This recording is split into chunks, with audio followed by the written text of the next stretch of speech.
오늘은 한 해를 마지막 보내는 주일, 송년주일입니다. 2014년 한 해 동안 돌이켜보면 어느 것 하나 하나님의 은혜 아닌 것이 없습니다. 개인적으로 보면 가정들마다 또 삶의 현장에서 기쁨의 일들이 있었던가 하면 또 힘겹고 어려운 그런 시간들을 보내야 하는 가정들도 있었습니다. 그렇지만 그럼에도 불구하고 이 한 해의 끝자락에 서서 우리 믿음의 사람들의 고백은 한 가지인 것이죠. 모든 것이 다 하나님의 은혜였습니다 하는 고백입니다. 오늘 마지막 주일 하나님께 예배드리는 우리의 하나님을 향한 고백이 이 고백이 되어지면서 다시 한번 우리의 신앙을 다짐하는 그런 복된 시간이 되었으면 합니다. 연말을 맞이하면 늘 지난 한 해의 삶의 일들을 돌이켜보면서 반성하는 일들이 있고 또 평가하기도 합니다.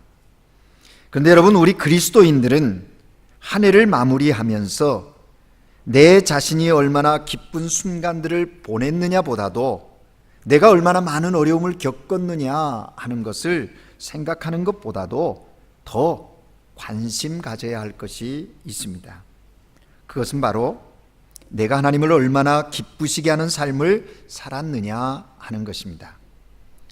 내가 기뻐하는 것이 하나님께도 기뻐하시는 일이었으면 그것만큼 행복한 일이 없을 것입니다. 내가 슬퍼하고 어려움에 처하여 고통스러워할 때에 하나님께서도 그 어려움과 고통 가운데 함께 하시면서 참으로 애통의 하심이 있었다면 그 어려움도 그 고통도 나의 삶에는 큰 유익이었음이 분명한 것입니다. 그러므로 한 해를 정리하는 이 시간에 나의 기준에서 평가하는 한 해가 아니라 하나님께서 나의 삶을 얼마나 기쁘시게 여기셨는지 관심하면서 앞으로 어떻게 더 하나님을 기쁘시게 할 수 있을 것인가, 기쁘게 하는 삶을 살 것인지를 깊이 생각하면서 이 마지막 시간들을 보내는 저와 여러분이 되기를 주님의 이름으로 축복합니다. 여러분, 또 한 가지 더 부탁하고 싶은 것이 있습니다. 오늘이 12월 28일입니다. 이제 1년 하면 3, 4일 정도 남았습니다. 이 남은 며칠 동안 하나님을 기쁘시게 하는 삶을 생각하면서 가급적이면 우리는 서로가 서로를 위로하고 격려해주는 그런 사랑의 삶을 살았으면 하는, 사랑의 삶을 사십시다 하는 권면을 드리고 싶습니다. 뭐가 그러느냐, 그렇게밖에 못하느냐, 너는 왜 항상 그 모양이냐, 뭐 이런 부정적이고 또 참으로 지적하고 판단하는 그런 시간들보다는 이제 3, 4일을 좀 더 긍정적이고 칭찬과 위로와 격려 속에 시간을 보내는 하나님의 사람들 되셨으면 하는 거지요. 수고하셨습니다. 감사합니다. 힘내십시오. 괜찮습니다. 다시 한번 해보지요. 은혜입니다. 이런 고백들이, 이런 사랑의 언어들이 가정 가운데 여러분의 만남들 속에 또 거룩한 공동체 속에 풍성해지는 그런 시간이 되기를 주의 이름으로 축복합니다. 우리 옆에 분과 함께 인사해 보실까요? 감사합니다. 사랑합니다. 모든 것이 감사하고 또 주님이 나를 사랑하시는 그 사랑을 우리가 서로 사랑할 수 있습니다. 한 가지 더 해볼까요? 한 해 동안 참 어려운 일들이 많았습니다. 건강과 경제 또 사회적인 안정의 부분으로 인해서 참 두려움도 있고 염려도 있고 또 뭔가 시도했는데 잘 되지 않아서 속상함도 있었습니다. 우리 한번 서로 격려해 보십시다.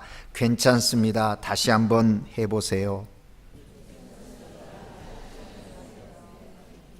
여러분이 시도하셨던 선한 일들 포기하지 마십시오.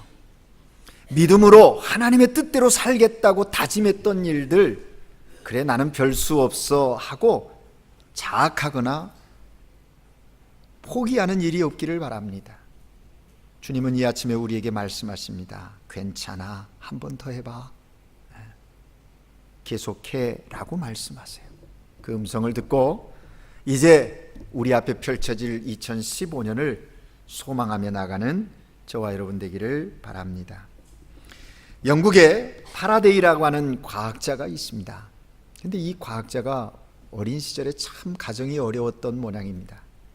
그래서 신문 배달을 하면서 학비를 조달해야 했더랍니다. 한 번은 어느 부잣집에 가니까 신문함이 문 안에 설치되어 있었습니다. 그래서 상체를 안으로 집어넣고 신문을 넣다가 그는 문득 이런 생각을 했더랍니다. 내가 집 안에 있는 것인가? 집 밖에 있는 것인가? 골똘히 생각하다가 다른 사람이 오는 소리를 듣지 못했습니다. 그 사람도 파라데이가 끼어 있는 것을 모른 채 문을 확 열었더랍니다. 그 바람에 이 파라데이는 목이 부러질 뻔했다 하는 겁니다. 혼인한 파라데이가 목을 빼면서 이렇게 말했다는 것이지요.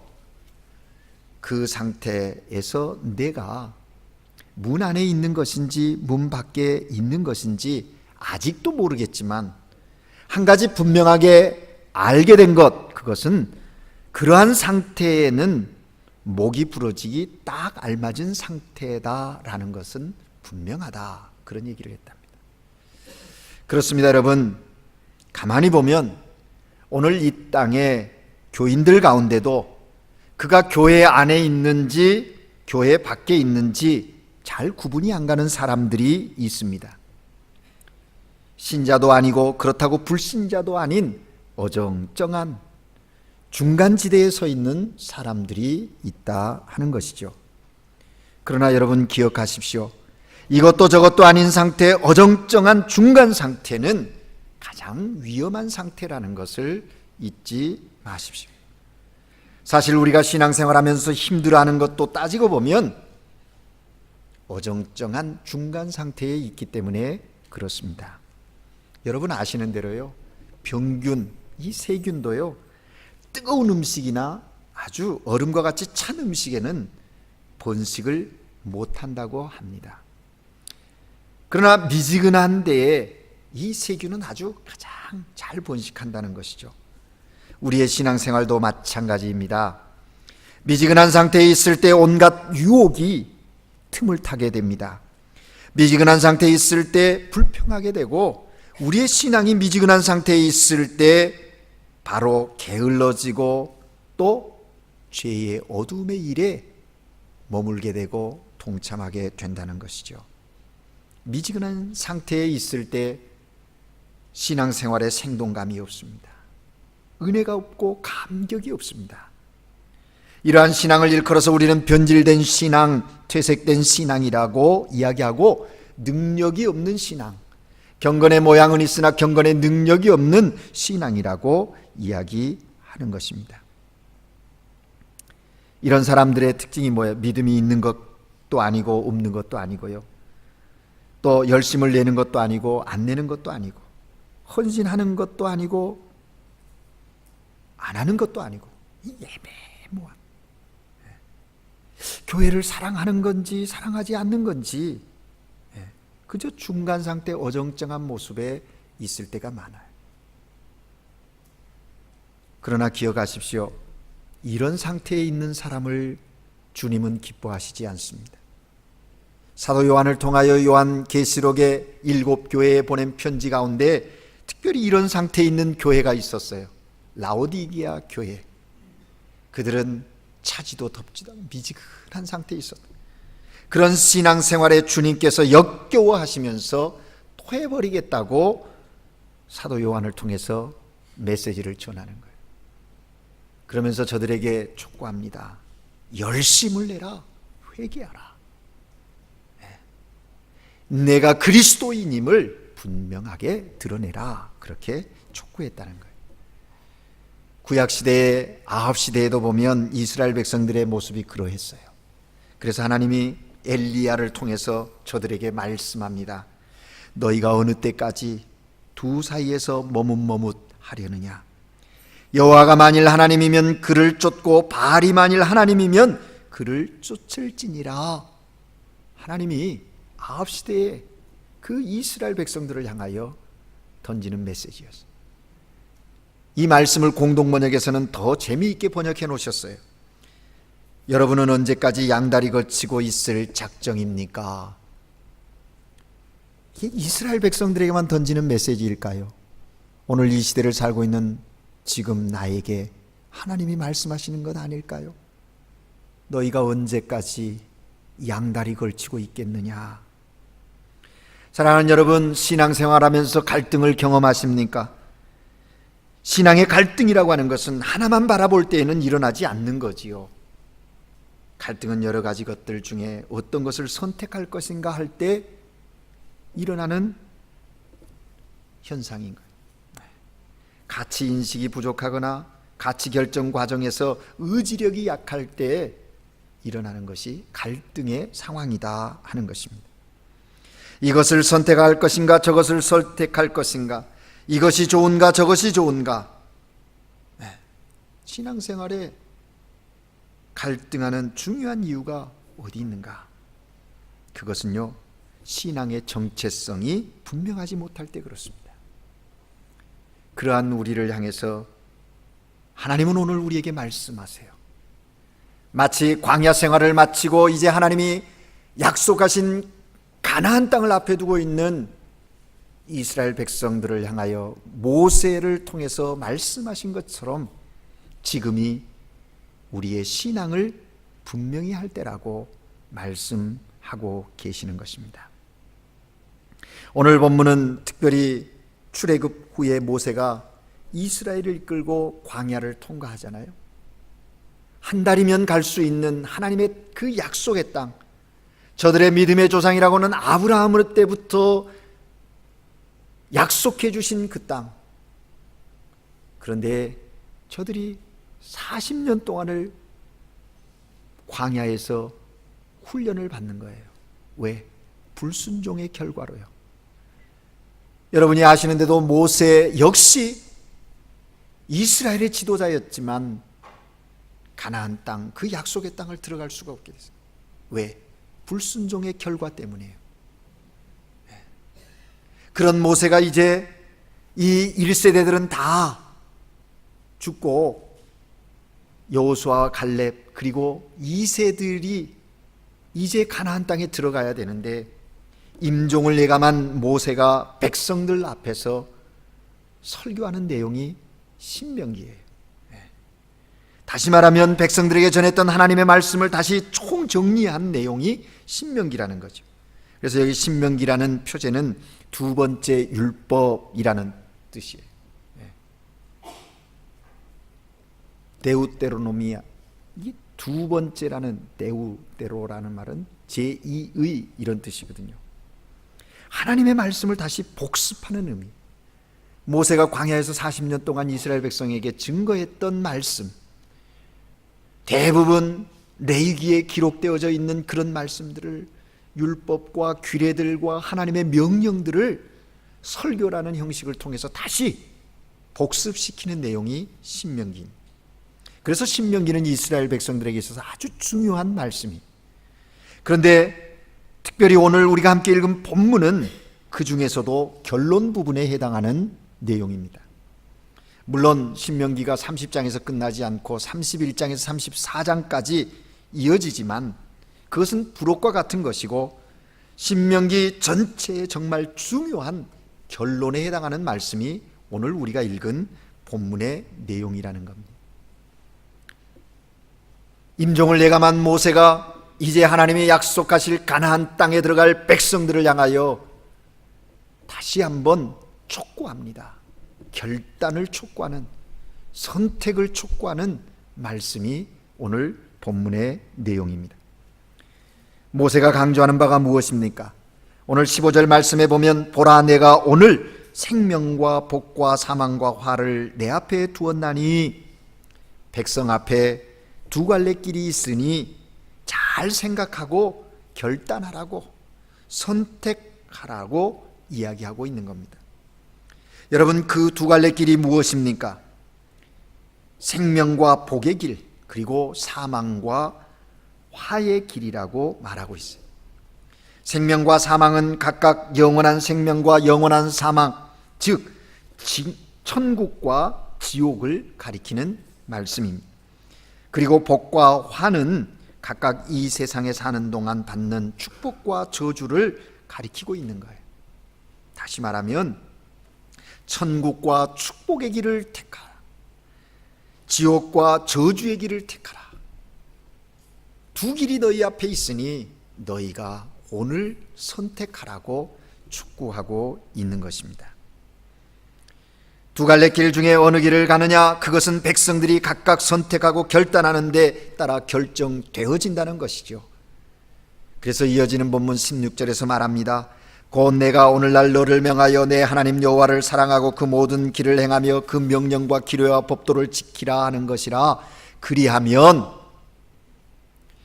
생명과 복의 길을 택하면 내가 생존하며 번성할 것이요, 또 내 하나님 여호와께서 내가 가서 차지할 땅에서 내게 복을 주실 것입니다.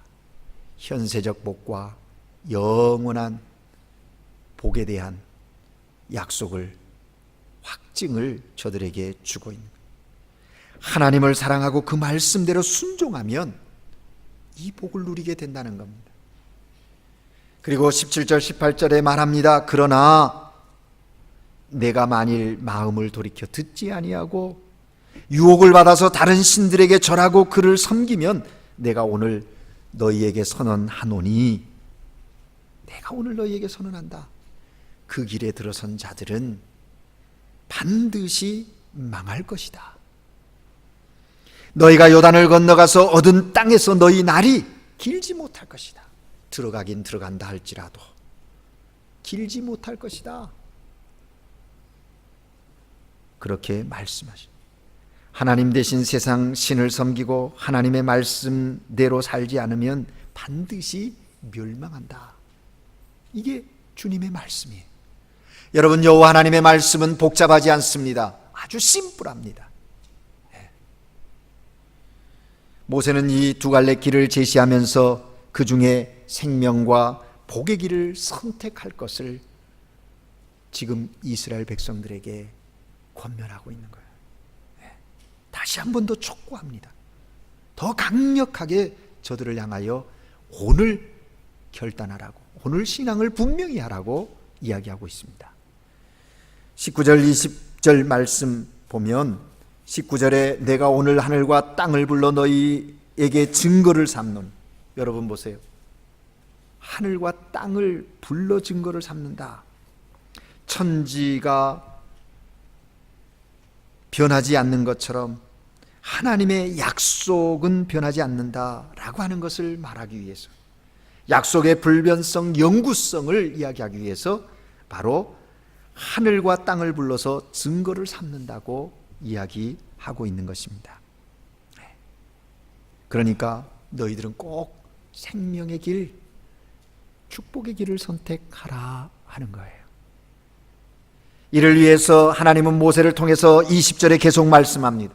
하나님을 사랑하고 말씀을 청종하고 또 그를 의지하라고 말씀하고 있습니다. 오늘 결단을 촉구하시는데 먼저 하나님을 사랑하라는 거예요. 하나님 외에 다른 것을 사랑하는 자가 되지 않아야 된다.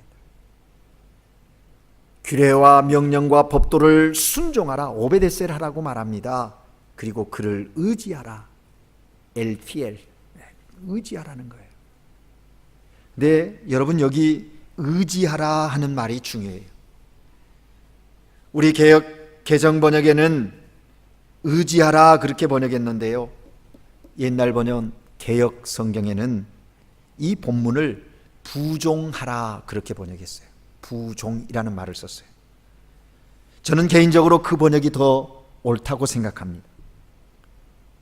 붙어서 따라간다는 뜻이거든요. 피엘, 의지한다라고 이렇게 우리가 번역해 놨는데 히브리 원어의 의미로 접근해 가면 붙어서 따라간다는, 히브리 말로 다바크인데요, 이건 연합한다, 밀착하여 달라붙는다 그런 뜻이에요. 여호와 하나님을 사랑하고 그 말씀에 순종하는 삶을 통하여 의지하는 삶이란 하나님께 붙어, 연합하여 붙어가는 거예요. 하나님 저 멀지 있고 내가 여기, 이런 개념이 아니에요. 밀착하여 달라붙는 거예요. 어느 정도 밀착되느냐 하면 접착제로 붙여 하나 만드는 것처럼 말입니다.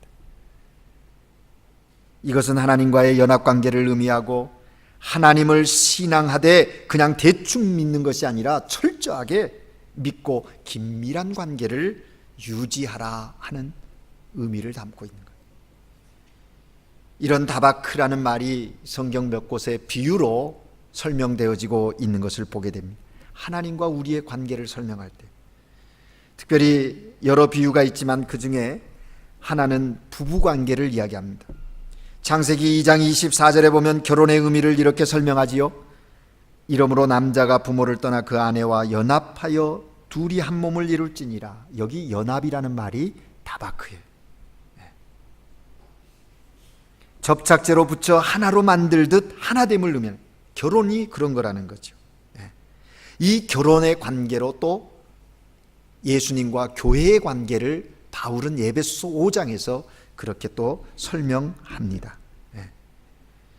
뿐만 아니라 예수님은 요한복음 15장에서 포도나무와 가지의 비유를 통해서 바로 하나님과 예수 그리스도와 우리의 관계를 바로 그런 관계로 표현해 놓는, 포도나무와 가지는 뗄 수 없는 생명적 관계임을 통해서 하나님과 성도의 관계가 밀착된 관계, 아주 신비로운 연합의 관계임을 이야기해 주고 있다 하는 것이죠.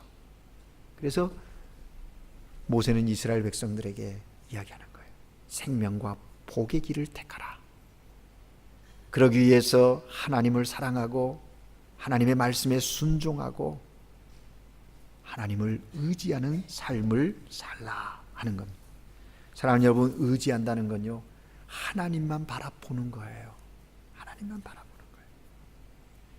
어느 한 부부가 교회 예배를 드리고 이제 집에 돌아가는 길에 횡단보도 앞에 섰습니다.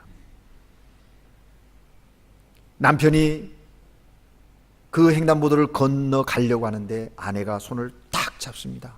왜 이러시냐고. 여보, 빨간 불을 보세요.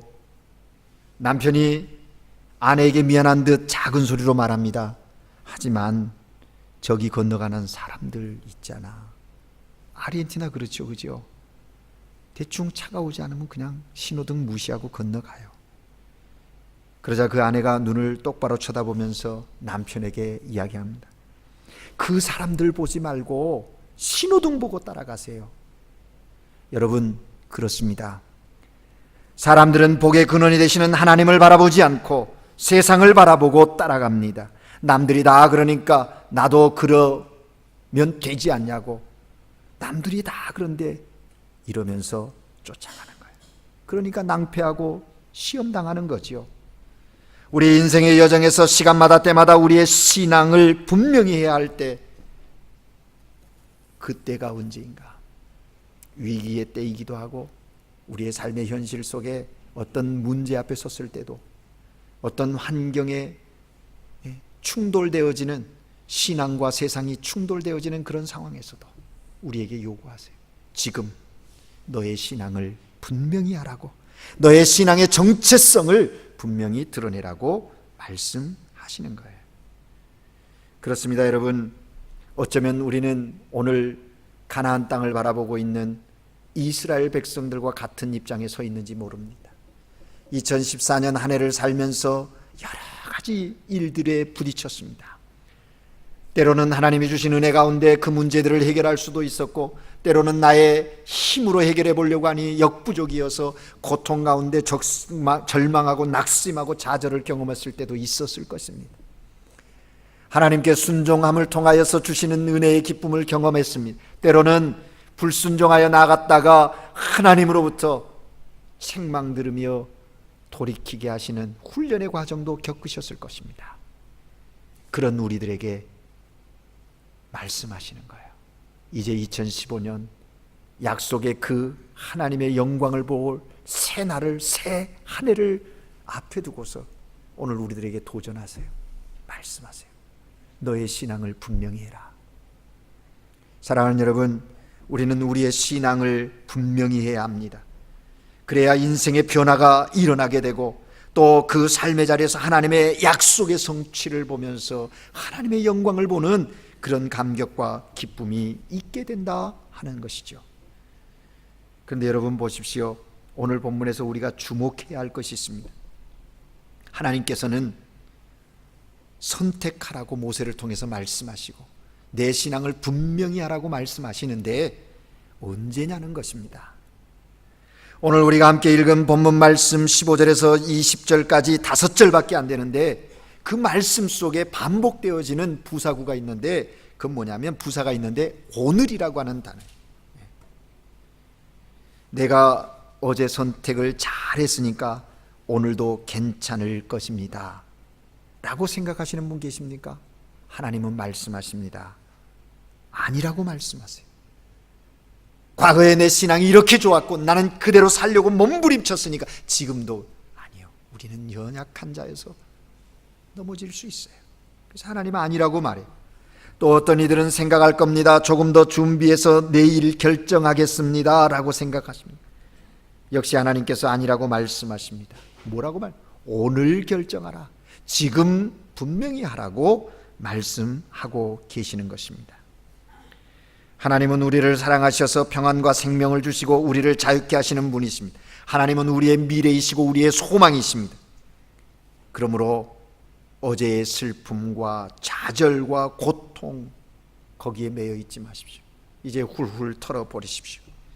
뿐만 아니라 막연하게 내일, 앞으로 그렇게 생각하지 마십시오. 믿음은 현재형입니다. 오늘입니다. 하나님, 오늘 내가 다시 결정하겠습니다. 오늘 내가 생명으로 결정하겠습니다. 오늘 내 인생을 주께 드립니다. 주님, 나를 받으시옵소서. 주님과 동행하겠습니다. 결단하는 오늘이어야 한다는 거예요. 오늘 우리의 신앙을 분명히 하라고 말씀하세요. 여러분, 그렇게 신앙을 분명히 하는 자들에게 주신 약속이 무엇입니까? 20절 후반절에 보면 그는 내 생명이요 내 장수시니 여호와께서 내 조상 아브라함과 이삭과 야곱에게 주리라고 맹세하신 땅에 내가 거주하리라. 약속의 성취를 확증하고 계시는 거예요. 오늘 우리가 신앙을 분명히 할 때 2015년 한 해 우리 앞에 펼쳐질 하나님의 영광은 우리의 생각의 범위를 뛰어넘고 하나님의 거룩하신 역사를 이루어가는 은혜의 현장이요 승리의 현장이 될 줄로 믿습니다. 그러므로 사랑하는 여러분, 지금 우리의 신앙을 분명히 하십시다. 기도하겠습니다. 사랑의 하나님 아버지, 2014년 한 해를 마무리하며 2015년 새해의 소망 가운데 바라보는 믿음의 사람들이 여기 있습니다. 이스라엘 백성들을 향하여 말씀하신 주여, 오늘 우리에게 동일하게 말씀하시오니 하나님을 사랑하고 주의 말씀에 순종하고 주를 의지함으로 주님과 함께 행함으로 하나님이 우리에게 주신 참된 생명의 기쁨을 누리는 자들로 설 수 있도록 우리의 신앙을 분명히 하는 믿음의 종들 되게 하옵소서. 그래서 이 한 해 주신 은혜 감사하고 새 생명의 기쁨으로 약속의 땅을 향하여 믿음으로 나아가는 우리 모두가 되도록 축복하여 주시옵소서. 예수 그리스도 이름으로 기도합니다. 아멘.